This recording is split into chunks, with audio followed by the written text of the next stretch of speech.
Typical day for me starts with this ritual involving a cup of coffee, a glance at the morning paper, and a quick visit with my little buddy, the Weatherbird. It's always just a quick little visit.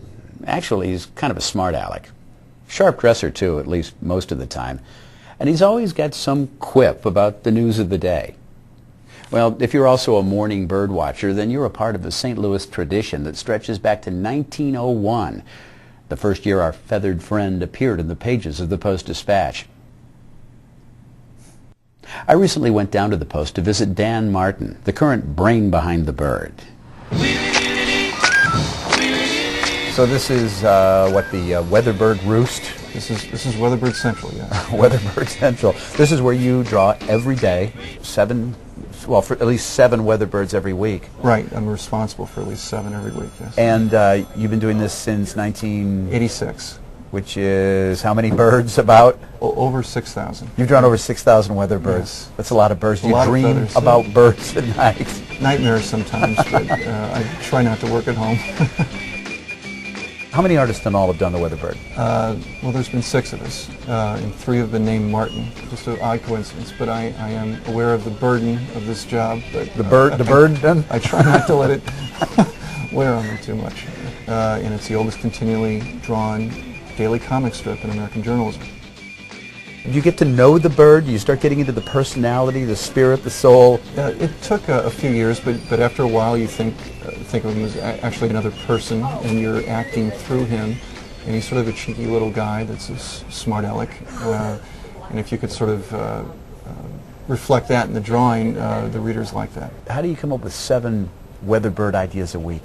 Well, we always look at the front page. The Weatherbird has to reflect a story that's on the front page that day. And then we decide on that, and then our copy desk writes the bird lines, and then I come up with a drawing to go with the bird line. And anyone in the newsroom can contribute a bird line. And if you get the bird line in the paper that day, you get a bird buck worth a whole $1. There's sort of a whole bird culture around here. It is, and there's a competition of whoever gets the bird line in the paper that day. Has the bird changed much since 1901? Or have you been free to change the bird and make the bird yours? Or is the trick not to make the bird change too much for the continuity over time? Certainly, from my predecessor, immediate predecessor, Al Schweitzer, it had to look like his as best as I could do it.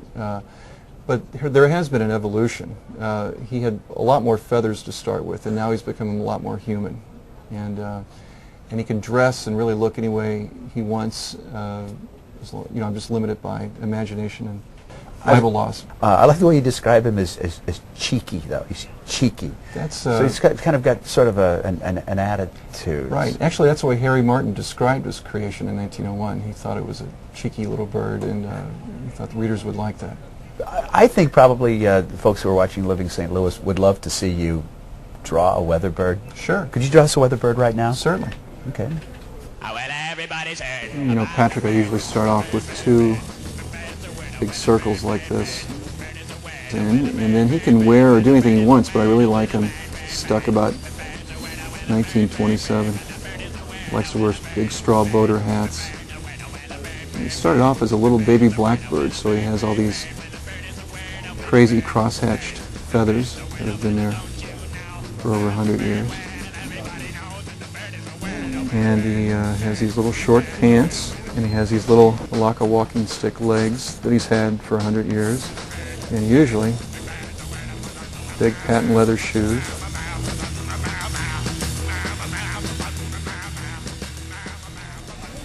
That's the Weatherbird.